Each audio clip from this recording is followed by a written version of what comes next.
नमस्कार।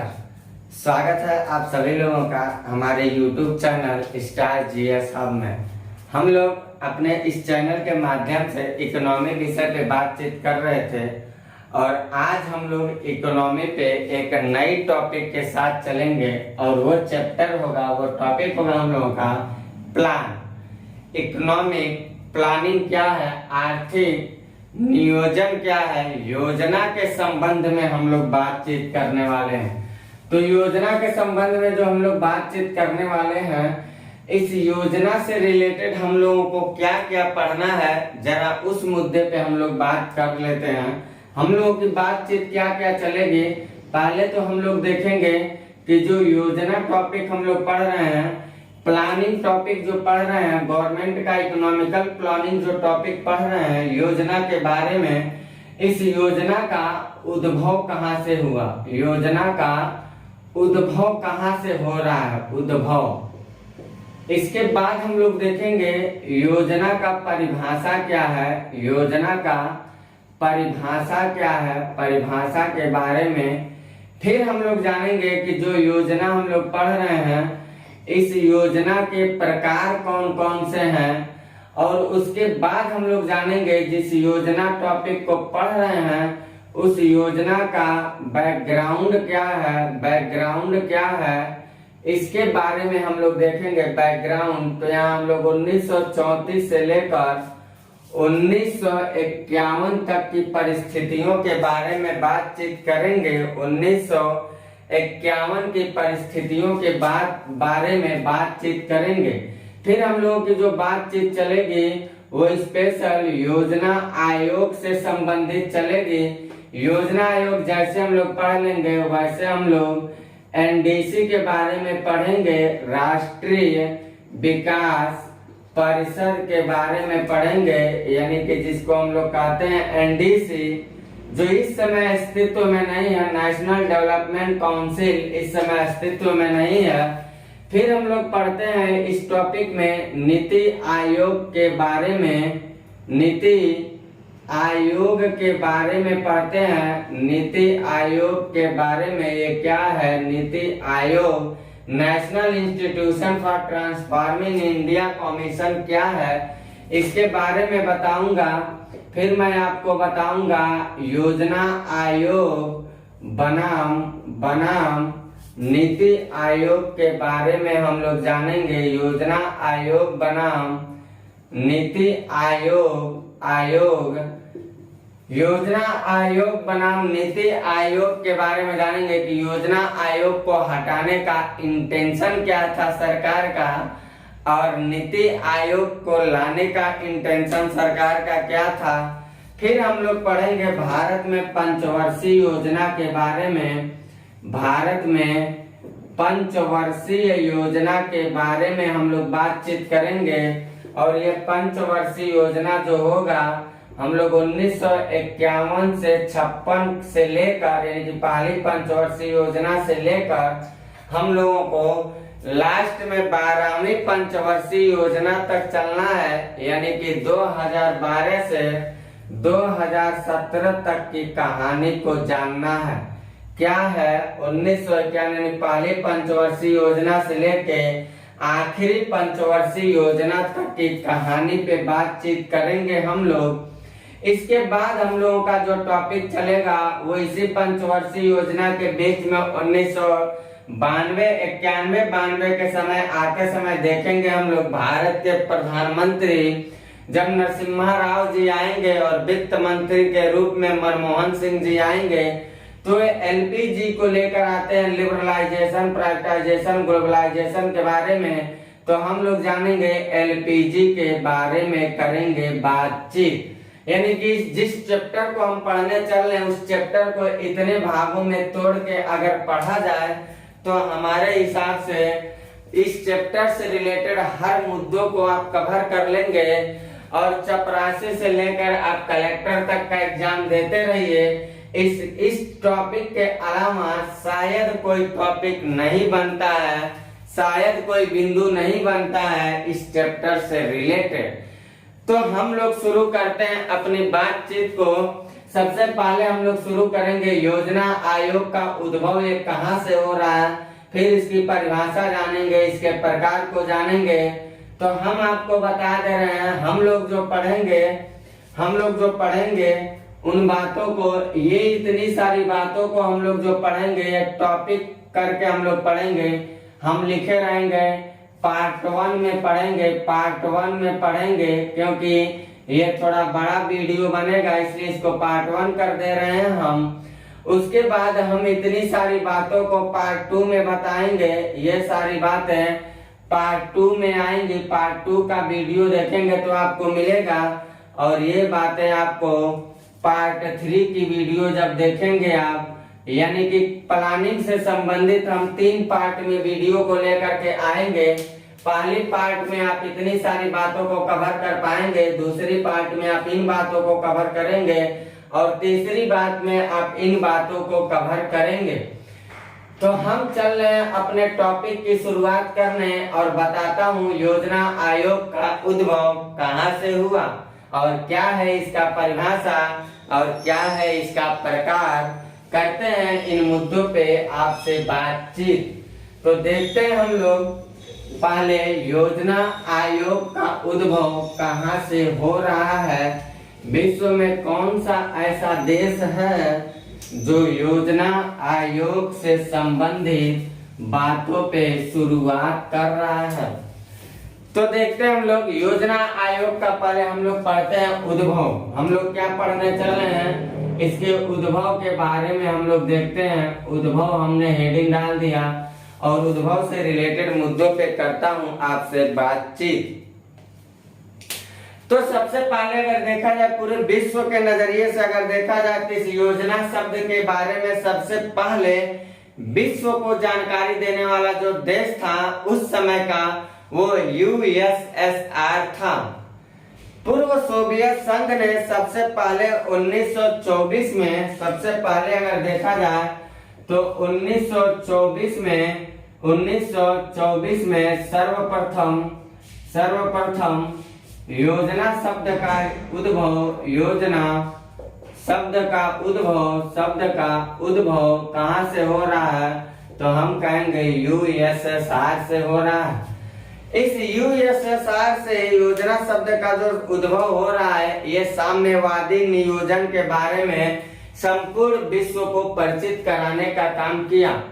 आगे चल करके चूंकि आजाद देश के समय भारत यूएसएसआर संबंध में बहुत ही मधुरता थी। हम जब आईआर का टॉपिक लेके आएंगे, विदेश नीति हम लोग पढ़ेंगे तो देखेंगे भारत यूएसएसआर का संबंध बहुत ही मधुरता के साथ रहता है। तो भारत यूएसएसआर संबंध होने के नाते भारत सरकार ने भी यूएसएसआर की अपनाई गई नीति को अपनाने का निर्णय लिया और 1924 में जो योजना शब्द को लाया था, ये 1928-29 में भारत ने भी इसको अपनाया। भारत ने भी क्या किया, इसको अपना लिया। लेकिन उस समय भारत देश औपनिवेशिक राष्ट्र के भीतर ब्रिटिश जैसी एक तानाशाह सत्ता के अंडर में कभी था। तो पूर्ण रूप से ये कहा जा सकता है कि अभी भारत देश ने संकल्प ले लिया कि आजाद देश के बाद मैं इस योजना को लेकर के आऊंगा। लेकिन आजादी के बाद देखा जाए तो आजादी के बाद भारत की परिस्थिति अभी बहुत विषमता के रूप में चल रही थी। अर्थव्यवस्था इतना मजबूत नहीं थी। यही कारण है कि आजाद देश के बाद भी योजना शब्द को पूर्णतः लागू नहीं कर पाया गया। और आगे चल करके 1950 का जब समय आया, 1950 के समय में पहली बार देखा जाए तो 15 मार्च 1950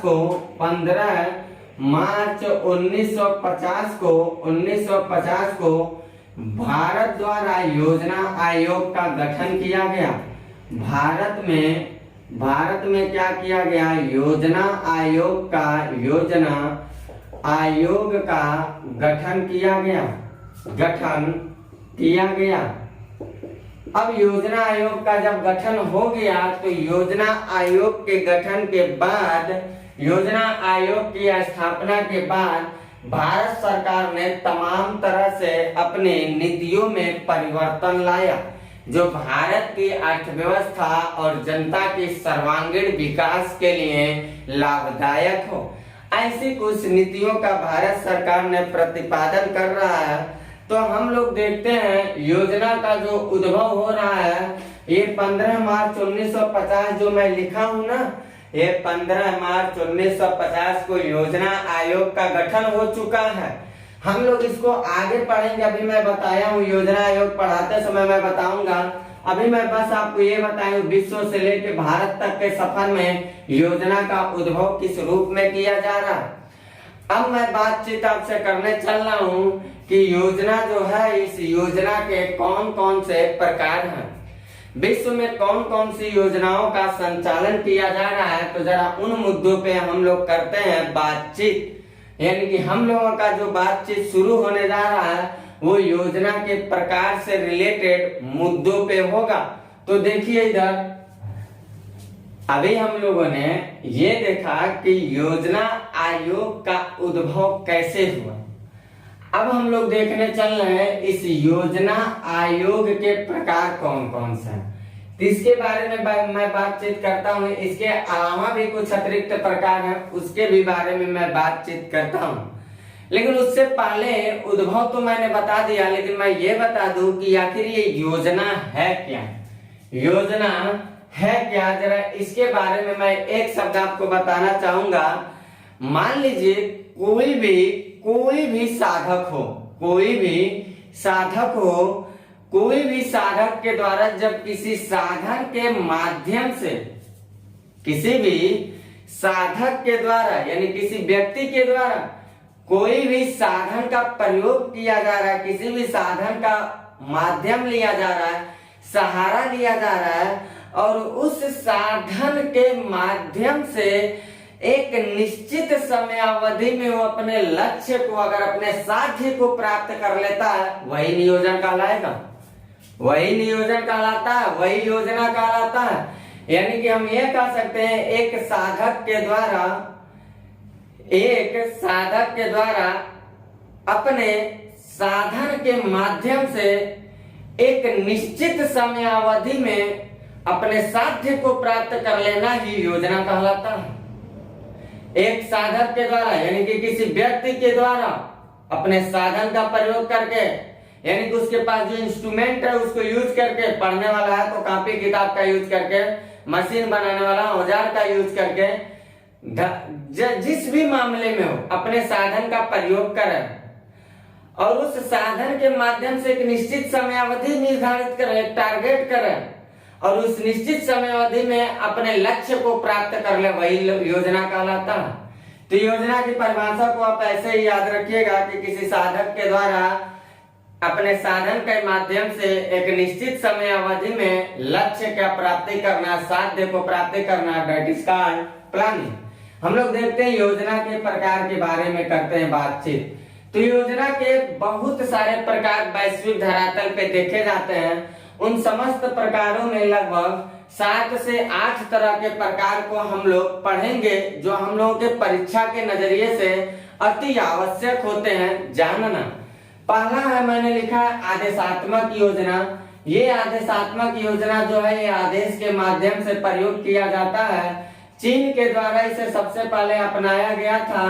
कुछ क्षेत्रों में इस आदेशात्मक योजना को देखा जाए तो कुछ मामलों में रूस ने भी अपनाया, लेकिन भारत ने इस आदेशात्मक योजना को नहीं अपनाया, क्योंकि भारत एक लोकतांत्रिक गणराज्य है और भारत में आदेश का प्रयोग करके योजना के माध्यम से राष्ट्र को, अर्थव्यवस्था को या जनता को निर्देशित करना हमारे लोकतांत्रिक प्रणाली का हनन करता है। इसलिए भारत ने इन मुद्दों पे ध्यान नहीं दिया। दूसरा मैंने लिखा हूं निर्देशात्मक योजना। यह जो निर्देशात्मक योजना है, केंद्रीय प्राधिकरण जो भी इसका हेड ऑफ डिपार्टमेंट होगा, उसी के द्वारा इस योजना को बनाने वाले को निर्देश दिया जाता है कि तुम ऐसे ऐसे योजना को बनाओ। इसका सबसे सर्वोत्तम उदाहरण अगर देखा जाए तो विश्व में रूस दिखाई देता है।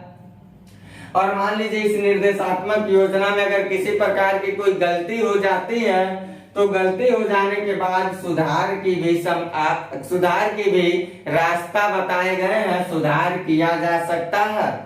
लेकिन आदेशात्मक योजना में याद रखिएगा सुधार की कोई गुंजाइश नहीं होती है। तीसरा हम लोग देखते हैं भौतिक योजना, फिजिकल प्लानिंग क्या होता है। तो हम लोग अगर भौतिक योजना को देखते हैं तो एक बात याद रखिएगा, अगर कोई भी देश हो, किसी भी देश की अर्थव्यवस्था में अपने भौतिक संसाधनों को ध्यान में रख करके वो देश क्या करे, कोई निर्माण योजना का पालन करे, कोई योजना बनाए, तो उसी को भौतिक योजना के नाम से जाना जाता है। और भौतिक योजना को अगर देखा जाए, मैंने लिखा है किसी देश में भौतिक संसाधनों को ध्यान में रखकर बनाए गए योजना जो होते हैं वो भौतिक योजना होते हैं। यूएसए ने इस प्रकार की नियोजन प्रणाली को अपनाया है। अगर देखा जाए तो भारत देश ने भी अपनी पहली पंचवर्षीय योजना में भौतिक योजना को अपनाया था, ऐसा देखा जाता है। जब भारत ने कृषि में उच्च प्राथमिकता पे बल दिया था, तो भौतिक का मतलब होता है जो साक्षात दिखाई दे, तो भारत ने भी ऐसा प्लानिंग किया था कि हम कृषि में साक्षात उच्च गुणवत्ता को देखना चाहते हैं, हाई प्रोडक्टिविटी हो। ऐसा कुछ भारत ने भी किया था, भौतिक योजना का प्रयोग अपनी पहली पंचवर्षीय योजना के दौरान। फिर वैश्विक धरातल पे देखा जाएगा तो एक वित्तीय योजना की बातचीत होती रहती है। ये वित्तीय योजना क्या होता है जरा इसको देखिएगा। अगर वित्तीय योजना की बात किया जाए तो इस प्रकार की नियोजन प्रणाली में भारतीय अर्थव्यवस्था में राष्ट्रीय आय के संसाधनों के निर्धारण हेतु मुद्रा प्रबंधन और विनिमय के लिए वित्तीय नियोजन का प्रयोग किया गया है। तो वित्तीय योजना में भारत अगर देखा जाए तो पहली और 12वीं पंचवर्षीय योजना में टोटल फाइनेंशियल प्लानिंग का प्रयोग किया था। फिर एक आता है वैश्विक धरातल पे प्रजातांत्रिक नियोजन। ये प्रजातांत्रिक नियोजन जो है ये लोकतांत्रिक गणराज्यों में सबसे ज्यादा सुटेबल होता है, क्योंकि अपने प्रजातंत्र के हित के लिए कुछ योजनाओं का निर्माण किया जाता है। अमेरिका में सबसे पहले प्रजातांत्रिक नियोजन को अपनाया गया और देखा जाए तो अमेरिका के बाद भारत ने भी प्रजातांत्रिक नियोजन को अपनाया था।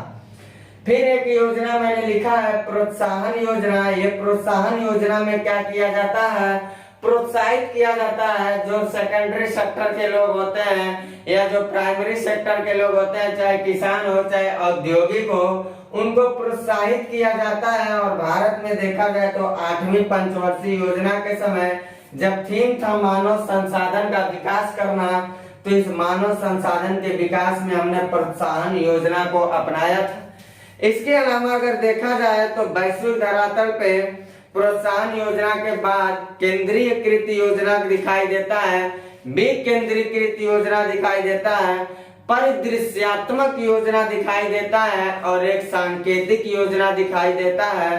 तो हम बातचीत करने चल रहे हैं इन 4 अतिरिक्त योजनाओं पे। ये 4 अतिरिक्त योजनाएं क्या हैं, इसका आप लीजिए स्क्रीनशॉट। जितनी बातें मैंने लिखा है परीक्षा के संदर्भ में, इतनी बातें बहुत ही जरूरी है जानना। कहानी जो मैं बता रहा हूँ उसको नहीं भी जानेंगे तो कोई बात आपका नहीं बिगड़ेगा। अगला जो योजना हम लोगों को दिखाई देता है वो है केंद्रीकृत योजना। केंद्रीकृत जो योजनाएं हैं, केंद्रीकृत का मतलब ये होता है कि ऊपर से शीर्ष शिखर से नीचे तक के तरफ चलिए, यानी केंद्र सरकार से स्थानीय सरकार की तरफ चलिए, राज्य सरकार की तरफ चलिए। इसे ऊपर से नीचे का नियोजन भी कहा जाता है। यानी अगर केंद्र सरकार कोई नियम बनाती है तो केंद्र सरकार के द्वारा बनाई गई योजनाएं हर राज्यों के लिए संचालित होगा और सबको संचालित करने का एक लक्ष्य होता है। ऐसा जो योजना होता है वो केंद्रीकृत योजना होता है। विकेंद्रीकृत योजना अगला नियोजन है। इसे नीचे से ऊपर की नियोजन प्रणाली कहा जाता है और भारत इस पे जम के काम किया है। अगर देखा जाएगा तो भारत की जो 7वीं पंचवर्षीय योजना में दिखाई देता है वो विकेंद्रीकृत नियोजन प्रणाली दिखाई देता है। इसमें केंद्र सरकार जो होता है, राज्य सरकार जो होते हैं, केंद्र सरकार, राज्य सरकार ये मिल करके और स्थानीय सरकार, निजी क्षेत्र, आम आदमी सभी लोग मिलकर इसमें सहभागिता लेते हैं। इसके बाद अगर देखा जाए तो एक योजना मिलता है सांकेतिक योजना, जो संकेतों के आधार पे चलने वाली योजना होती है। संकेतों पे आधार का मतलब ये हुआ कि अनुमान के आधार पे योजनाओं को संचालित किया जाता है। और अगर देखा जाए तो इस प्रकार की जो योजना है वो निजी क्षेत्र में निवेश को बहुत ज्यादा प्रोत्साहित करती है। और भारत की अगर पहली और 8वीं पंचवर्षीय योजना दिखा जाए तो पहली और 8वीं पंचवर्षीय योजना कहीं न कहीं संकेतों के आधार पर चलने वाली थी और निजी क्षेत्र में निवेश को प्रोत्साहन करने वाली योजना थी। अगला योजना अगर हम लोग देखते हैं तो वैश्विक धरातल पर हम लोगों को परिदृश्यात्मक योजना दिखाई देता है।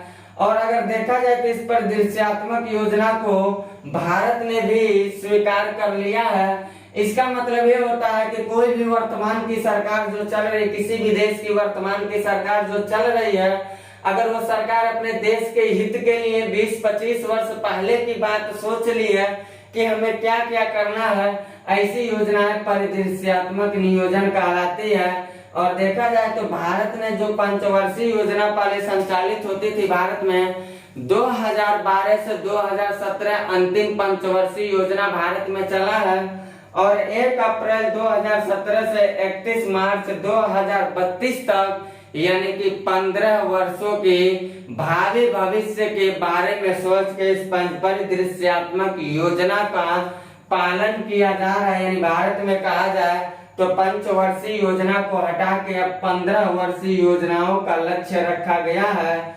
और ये 15 वर्षीय जो योजनाएं वो 1 अप्रैल 2017 से 31 मार्च 2032 तक भारत की स्थिति क्या होगी इसके बारे में सब कुछ निर्धारित करके आगे ही पहले से ही सोच लिया गया है। हम लोगों ने अभी देखा उद्भव कैसे हुआ और इसके परिभाषा को देखते हुए इसके प्रकार को देख लिया। अब हम लोग जरा बातचीत करते हैं कि जो पंचवर्षीय योजनाएं हैं, इन पंचवर्षीय योजनाओं का बैकग्राउंड क्या है। भारत में जो पंचवर्षीय योजनाएं आई, क्या वो भारत की पंचवर्षीय योजना तत्काल की दिमागी उपज थी या पहले से सोची समझी कोई रणनीतिक गतिविधि थी, उसके बारे में जरा हम लोग बातचीत करते हैं। यानी हम लोगों का जो टॉपिक चलेगा वो हम लोगों का टॉपिक होगा पंचवर्षीय योजनाओं का बैकग्राउंड क्या है, उस पे हम लोग करते हैं बातचीत। इसका आप स्क्रीनशॉट ले सकते हैं और आगे हम लोग देखते हैं पंचवर्षीय योजनाओं का बैकग्राउंड। अगली जो बात हम लोगों की है वो है पंचवर्षीय योजनाओं का बैकग्राउंड। पंचवर्षीय योजना जो भारत देश में चला था, उस पंचवर्षीय योजना का बैकग्राउंड क्या था, जरा उस मुद्दे पे करते हैं हम लोग बातचीत। तो 1934 के आसपास से शुरू होता है पंचवर्षीय योजना था जो, वो देखिएगा 1934 से शुरुआत होता है और ये चलता है 15 मार्च 1950 को, जब योजना आयोग का यहाँ गठन हो जाएगा। यहाँ तक कि इसकी कहानी को हम लोग समझते हैं और ये परीक्षा के नजर से बहुत ही जरूरी होता है पढ़ना और जानना, सवाल यहाँ से बनते रहते हैं। 1934 के आसपास अगर देखा जाए पंचवर्षीय योजनाओं के बैकग्राउंड से संबंधित अगर हम बात करते हैं तो 1934 के आसपास एक व्यक्ति थे जिनका जो इंजीनियर थे, उनका नाम था सर विश्वेश्वरैया। इन्होंने कहा था, इन्होंने एक पुस्तक लिखा था भारत के लिए नियोजित अर्थव्यवस्था, और ये इस पुस्तक के माध्यम से बताए थे कि यदि भारत देश जो है वो योजना को अपना लेता है तो इनका कहना था कि भारत की राष्ट्रीय आय में आने वाले 10 वर्षों में 2 गुना हो जाएगा, ऐसा इन्होंने बताया था। इनका कहना यह था कि 1934 में इन्होंने ये कहा, विश्वेश्वरैया महोदय जी ने अपने पुस्तक भारत के लिए नियोजित अर्थव्यवस्था में, कि अगर भारत देश योजना को अपनाता है तो उसके राष्ट्रीय आय में आने वाले 10 वर्ष के समय में सीधे 2 गुना परिवर्तन दिखाई देता है, ऐसा इन्होंने कुछ कहा था। फिर 1934 के बाद 1938 में भारतीय राष्ट्रीय कांग्रेस का हरिपुरा अधिवेशन शुरू हुआ और इस हरिपुरा अधिवेशन में पट्टाभी सीतारमैया, हम हिस्ट्री की क्लास लेकर आएंगे तो आपको बताएंगे पट्टाभी सीतारामैया की तरफ से गांधी जी का समर्थन था। पट्टाभी सीतारामैया जो थे वो सुभाष चंद्र बोस के और पट्टाभी सीतारामैया दोनों विपक्ष के तरफ से लड़ाई कर रहे थे लोग। पट्टाभी सीतारामैया चुनाव हार गए जैसे और सुभाष चंद्र बोस जी जीत गए। तो गांधी जी ने इसे इनके हार को स्वयं अपना हार बता दिया। इस बात से सुभाष चंद्र बोस बहुत दुखित हुए और सुभाष चंद्र बोस महोदय जी ने क्या किया, अपने जीती हुई पार्टी को भी उन्होंने अपने पद से सीधे इस्तीफा दे दिया और पट्टाभी सीतारामैया जी को इस राष्ट्रीय कांग्रेस हरिपुरा अधिवेशन का अध्यक्ष बना दिया। यहाँ पे देखा जाए तो यहीं की समय है, यहीं पे राष्ट्रीय नियोजन समिति की स्थापना की गई। यहीं पे क्या किया गया, जरा नोट कर लीजिएगा आप लोग। राष्ट्रीय नियोजन समिति की स्थापना की गई और उसके अध्यक्ष बनाए गए थे पंडित जवाहरलाल नेहरू। तो आप यहाँ नोट कर लीजिएगा, राष्ट्रीय समिति नियोजन की स्थापना की गई जिसके अध्यक्ष पंडित जवाहरलाल नेहरू बनाए गए थे। और कहा जाता है कि ये प्रणाली 1939 में अगर देखा जाए तो सेकेंड वर्ल्ड वार की शुरुआत हो गई। ये घटना 1929 की थी। 1939 में सेकेंड वर्ल्ड वार जो था वो सेकेंड वर्ल्ड वार की शुरुआत हो जाती है और 1938 की बनाई गई जो प्लानिंग थी वो सही ढंग से काम नहीं कर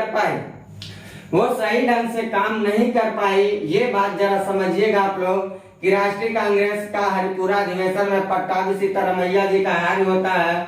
सुभाष चंद्र बोस महोदय जी जीतते हैं, लेकिन गांधी जी इनके हार को अपना हार बताते हैं तो सुभाष चंद्र बोस जी अपने पद से इस्तीफा दे देते हैं। और यहीं पे इस समय हम लोगों ने राष्ट्रीय नियोजन समिति की क्या किया था, राष्ट्रीय नियोजन समिति बनाया था 1938 में ही।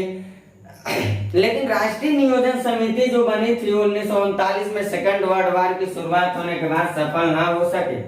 1941 की जो घटना थी वो स्वामी मुदलियार के अध्यक्षता में एक काम की गई थी, लेकिन असफल हो गई। आगे चलकर 1942 में अनेक क्षेत्रों में व्यवस्था करने की बात की गई, लेकिन 42-43 कोई बहुत खास बात नहीं है। 1944 में बॉम्बे प्लान पत्रिका के माध्यम से 8 पूंजीपति महोदय, जिसमें जे.आर.डी. टाटा, जान मथाई और देसिल दलाल, ऐसे 8 पूंजीपति लोग थे जो बॉम्बे प्लान पत्रिका के माध्यम से आर्थिक नियोजन की बातचीत उन लोगों ने किया था। और इसके बारे में अगर देखा जाए तो कृषि की पुनर्संरचना पे उन लोग बात किए थे।